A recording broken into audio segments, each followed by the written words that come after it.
Local broadcast of this program is made possible by an underwriting grant from the Grumman Corporation. Grumman Corporation, a Long Island company committed to education.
Most exhausting game show, Round Off. Here's the star of our show, the effervescent Caramia Carswell.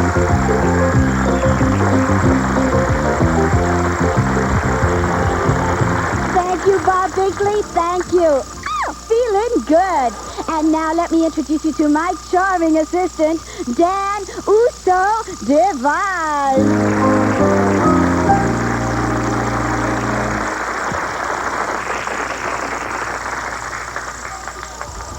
Dan, who's our first contestant?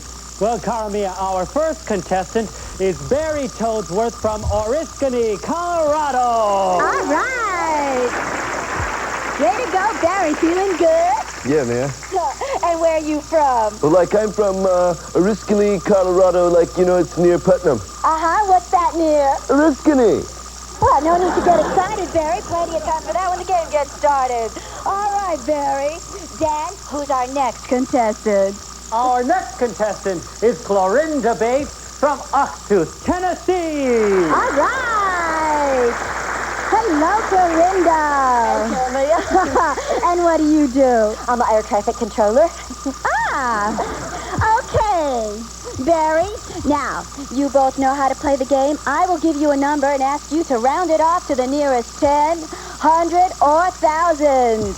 When you feel that you know the right answer, you run as fast as you can down there and you ring that bell.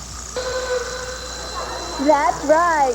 First ring gets to type his or her answer into that keyboard right next to our Divine Dan. All right, are we ready to play? Yes, ma'am. Oh, feeling good. You feeling good? Yes, ma'am. All right. Why don't you get on your marks now? Awesome. All right. Now, folks, do not forget that you can play along at home, too. You won't win a darn thing, but after all, it's the thought that counts, right? Right. Okay, feeling good. Our first number is 3,467, rounded off to the nearest 10. Ready, get set, go!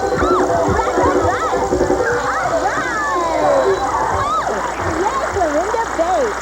What do you get when you round off 3,467 to the nearest 10? 3,470. Right, feeling good.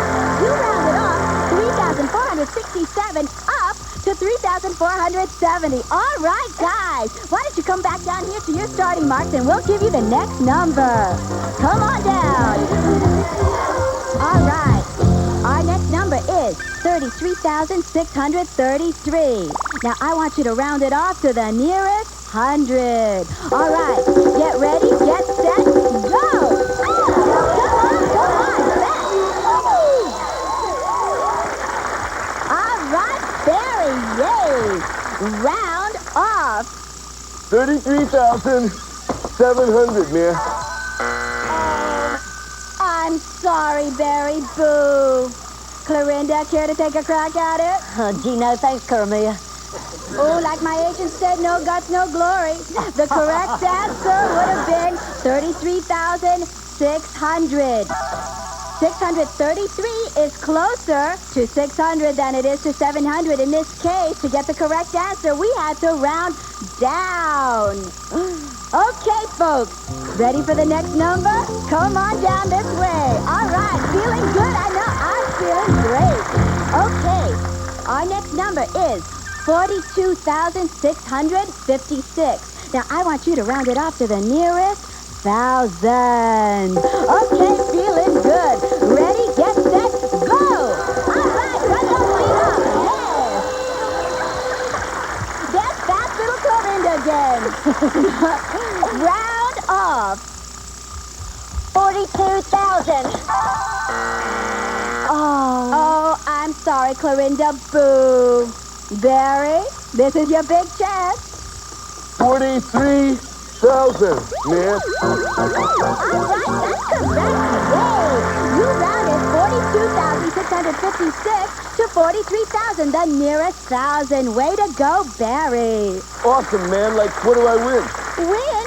You don't win a darn thing. It's a tie. You each got one right.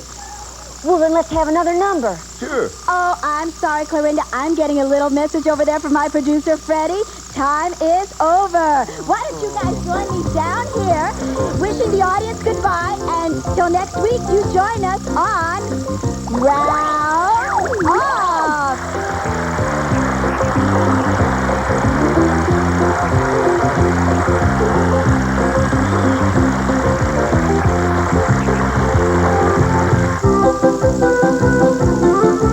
Hey, Kevin!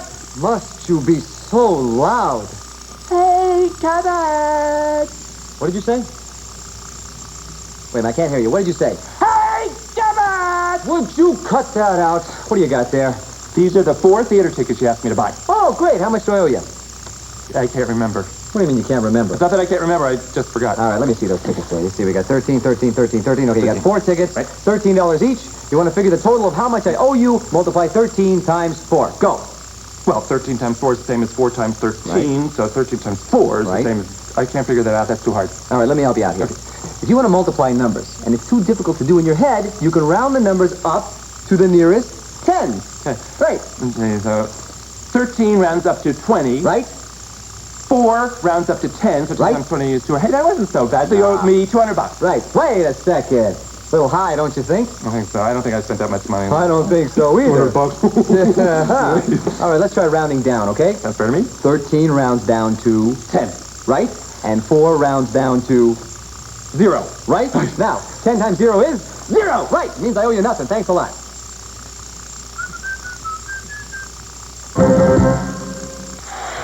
Thank you. Oh, thank you. All right, I'd like to just thank y'all for coming out here to tell us tonight. Well, you've been a wonderful crowd.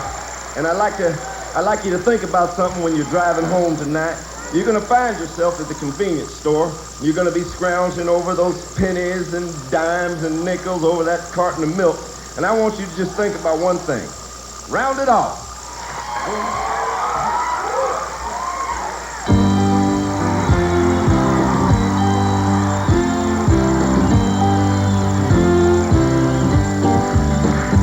Mathematics is the wonder of the age, but the number sometimes runs right off the page. You can do yourself a favor, save unnecessary labor, round it all. Just round it all, round it all. Make it hundred, make it 10. It's just simple common sense to round it all.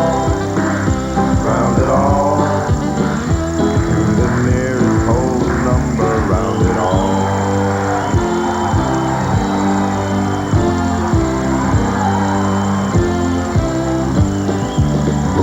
Mathematics keeps your intellect intact. Many answers should be carefully exact. But for daily application, make a close approximation, round it all. Just round it all, round it all. Make it hundreds, make it 10. It's just simple common sense to round it all, round it all.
You think I just need some lessons? No, you need yes, some a few. magic.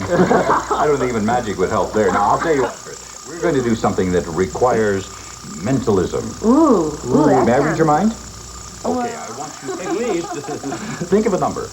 And then a number between 1 and 9. I've placed 9 clips down there earlier, and I want you to move then the number of clips equal to the number you think of. That's just to sort of solidify your thinking. And that number. Decide on the number between you. Move that number of clips, and then see if I can read your mind. Louise and I decided a number. Now that's a good That's it. trick. Okay. Yeah, Have you good decided? number. Good number. You like You that? picked the number. Okay. I really like that. Okay, I'm now moving I'm moving. this clip. Now I'm going to move them all the way back so you don't. So I can't see where they are. Sure, that's We're not going to okay. give you any help with this. No Mrs. help at Blackstone. all. You got to do it yourself. Okay. All right, you can turn around now. Okay, I want you to think of that number. Are you thinking? Uh-huh. You're thinking? Okay, and you've moved them right there. Now you have... Oh, the number... Are you not thinking of the same number? You're thinking of 3. Is that correct? I was thinking of it. No, you were thinking of 0. No. You just weren't thinking. No, I'll tell you, I was teasing. Of course you were thinking of 3 because you moved 3 clips. You know how I knew? How? You see, the first clip that was over here has been reversed. Therefore, it becomes a key and shows me how many clips you've moved. It's different? See this one? Yes. It's been turned over. I Like never You're right. noticed Of course that. not. You see, observation is the most important thing in whatever we so. do. It is. Observation is very important. Oh, speaking of observation, I'd like you to pick up all of those clips for just a second. Pick 'em up? Pick them right All up. right. Now, what I want you to Okay. do is hold on to them. You have them in your hand. Now, I'm going to ask you to place them right down inside of my hand, right there. Just place them Yeah, right in there. anyway. Place them right in there, one at a time, Yeah. or 2 or 3 at a time, any way you'd Okay. like to. All Place them right down in my right hand. here. That's it. Got it? Place them in there. Okay. Okay? That's it. All right. That's it. Place them right down in my hand. Okay, there we go. Now, wouldn't it be wonderful if I could make them disappear? I bet you can. Well, you see, you do just like that. And if you want to make them now, you see, they're still right there. They're still Yeah. there. But watch this. Now, they're all linked together, just like that. Whoops, not all of them, most of them. How did you do that? Good Well, enough. That's really... Actually, that happens because that is magic. See? Mr. Blackstone, I hate to bother you, but I just I'm can't sorry, like this. just a moment, please. I want to do one thing. Okay. Where'd he go? I've been wanting to do that. Now, is that mathematics? No, that's television magic. You see, you can do it I'm like... going to cooperate from now on. We'll be good, we'll be good. Come outside. I've got a wonderful, great big trick. Too big to do in here. I'll go on the stage. See, I have an elephant. They left me 10 seconds to say what I have to say, but it only takes me 8, which I'll round up to 10. While I do that, you watch this.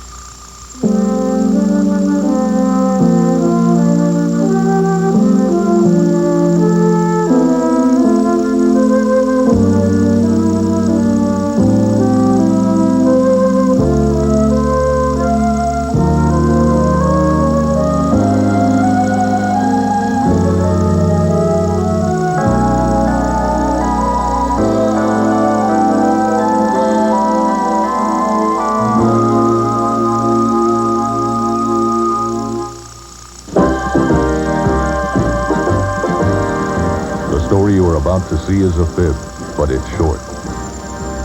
The names are made up, but the problems are real. It was 9:43 a.m., and a weather inversion blanketed the San Fernando Valley with a first-stage smog alert. Joggers were asked to run in place. We were working the day watch out of Mathnet. My partner is under indictment. The boss is Thad Green. My name is Monday. I'm a mathematician. George Brinkley was charged with a crime which he did not commit. We needed evidence to prove his innocence and decided to look at a scene from yesterday's episode to see if we had missed anything. When you're solving a problem, look at all of your facts. Then look at them again. We were trying to figure out who was framing my partner. George remembered 2 criminals he had caught and sent to prison. They might want to get back at him. Do you remember the case? Oh, sure. It was just before you joined the force, Kate. They tapped into a bank's computer system and changed their balance. What? I'll show you. One of the brothers, Irving Karamazov, Karamazov. would go to a branch bank and deposit $100. Then, Jake Karamazov Karamazov. would get on his home computer and changed the balance to $10,000. So, the bank records got changed and the account showed that instead of $100, they had $10,000. Right. Then after a couple of days, they would withdraw $9,900. Now, the account showed that it still contained the original $100. Pretty ingenious, huh? But the brothers Karamazov had escaped from prison and all efforts to capture them had failed. Now George's hearing was about to begin. All rise.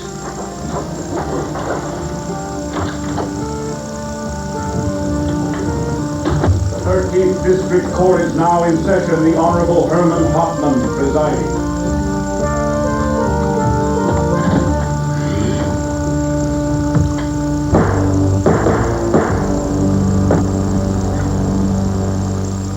Be seated. This is it, partner. Good luck. The case of the state of California versus George Ernest Franklin. Does the prosecution have an opening statement? May it please the court, Your Honor. The prosecution wishes to waive its opening statement and call its first witness. Good. I don't like opening statements. Call the first witness. The state calls Orrin Terwilliger.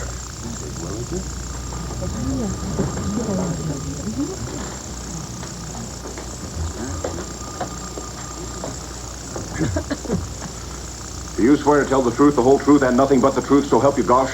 I mean, sure thing. I mean, you can count on me. I mean... The witness will be seated.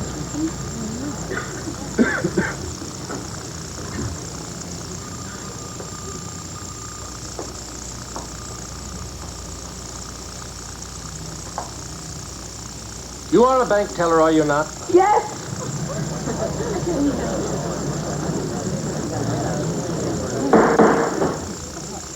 Another outburst like that mumbling, and I'll have the room cleared. And have you all under indictment for contempt of court and inciting a riot. Now, knock it off! Boy, he is a tough judge. Stop the racket, frankly. Were you working in the bank on July 13th this year? Yes, I was, Your Worship.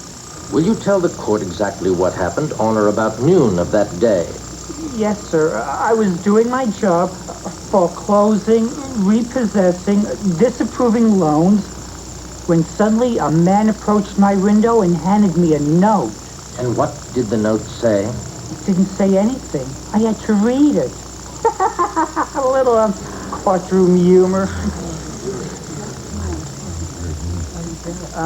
It said, "Give me your money."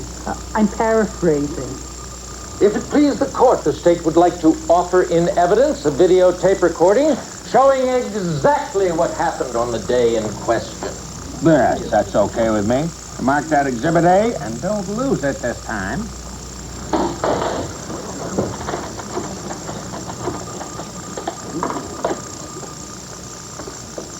Is the man who gave you that note in this courtroom? And if so, would you please point him out? Yes, sir. He is right there. The one who looks like a real estate salesman. Thank you very much. No further questions? You may cross-examine.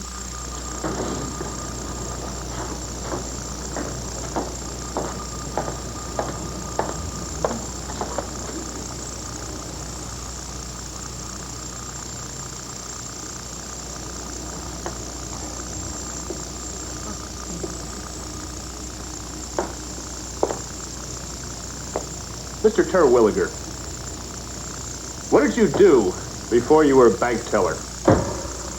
I object on the grounds that the defense attorney is leading the witness. The question is irrelevant, immaterial, and I don't like his suspenders. Objection sustained.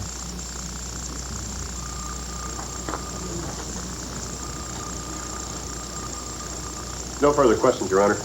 You may step down. Call the next witness. The state calls Mrs. May Schwab. Why didn't you ask any follow-up questions? All in good time. All in good time.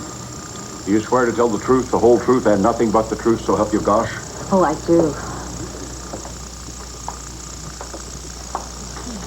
You say you were in the bank that fateful day, Mrs. Schwamm?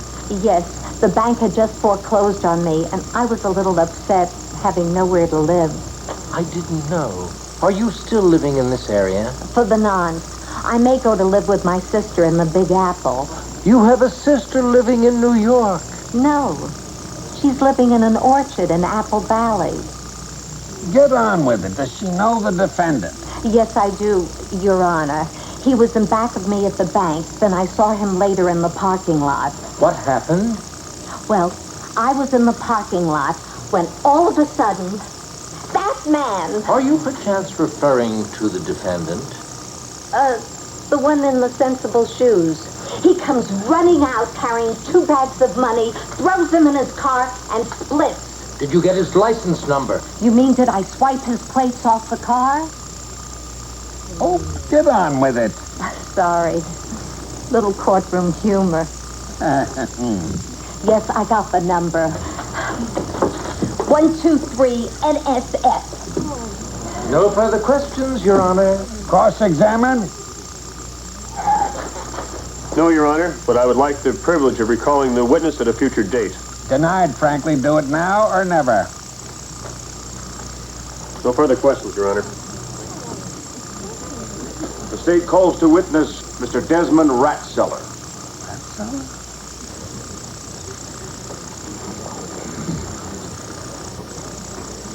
The bank manager. He's going to say you were in the bank just like everyone else. But I wasn't. I know. Do you swear to tell the truth, the whole truth, and nothing but the truth, so help you gosh? I sure do, sir. State your name, please. Desmond Ratseller. Please be seated. Hey, George, good news. We could use a little of that. What is it, Debbie? Remember the pilot from Fishmonger Airlines? The one who could clear George? Yes. Yes. He's outside in the corridor waiting to testify. George, we're gonna make it. Yes, sir. The defendant, George Franklin, he's sitting right there. Well, he came into the bank and gave Orrin Terwilliger, our teller, a threatening note demanding money. Mr. Terwilliger gave him the money. It's bank policy in this situation. Mr. Franklin left with the money. Thanks. You may step down.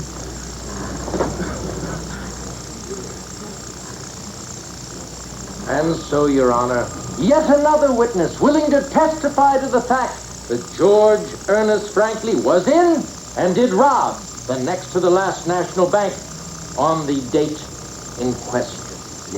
Yes. Tell me this, Mr. District Attorney. Is there anyone in this entire courtroom who did not see George Ernest Franklin knock over the bank? The prosecution rests its case.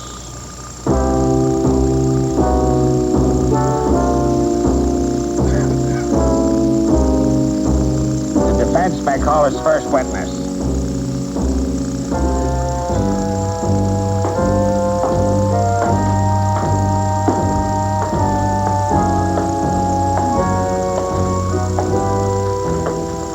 Ladies and gentlemen of the jury, Your Honor, spectators, honored guests, it's an easy trick for the prosecuting attorney to parade a bunch of witnesses through here, accusing the defendant of being a robber, a liar, and a fraud. It's easy for him. He's got proof. But what about me? I've got nothing.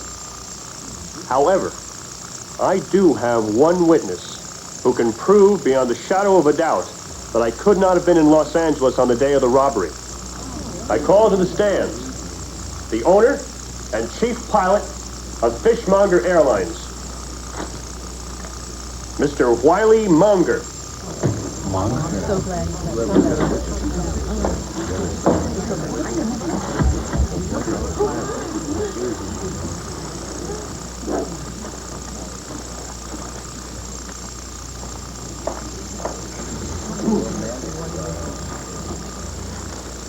We've got him, Kate.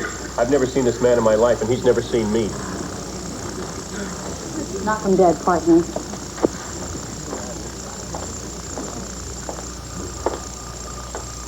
You are Wiley Monger. and you fly a shuttle air service through the Great North Woods. Is that not true? Hey, would I lie? Enjoy your work? Yeah, it has its ups and downs. An air service that has its ups and downs. That's a killer. Ups and downs. Now tell me, Mr. Munger, were you operating your flying service last Friday? Yep, we fly every Friday, Saturday, and Sunday. How long does it take to fly between the mainland and Nomanison Island? About a half an hour or so. 30 minutes or so. And your first flight leaves the island at? 7:45 a.m.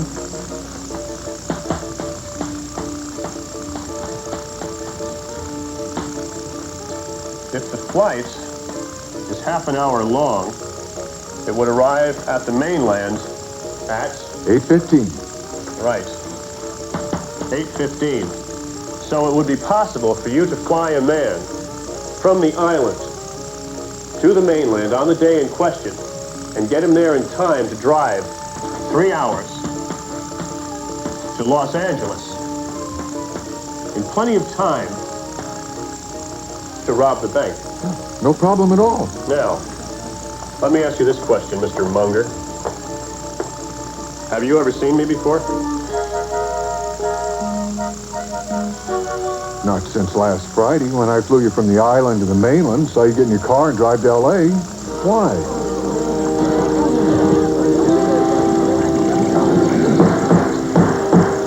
Stop it! He's lying, Kate. I think so, too. Remember when I asked you about the weather on your trip? I need that information. Kate, that's not important now. I'm about to be convicted of something I didn't do. That's why it is important now.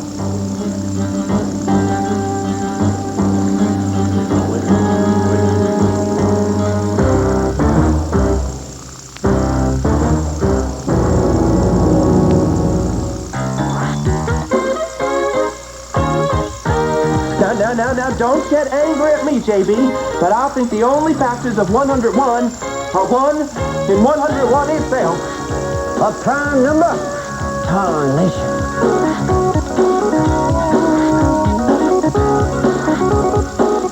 The weather in the Great North Woods on Friday, July 13th of this year showed heavy fog.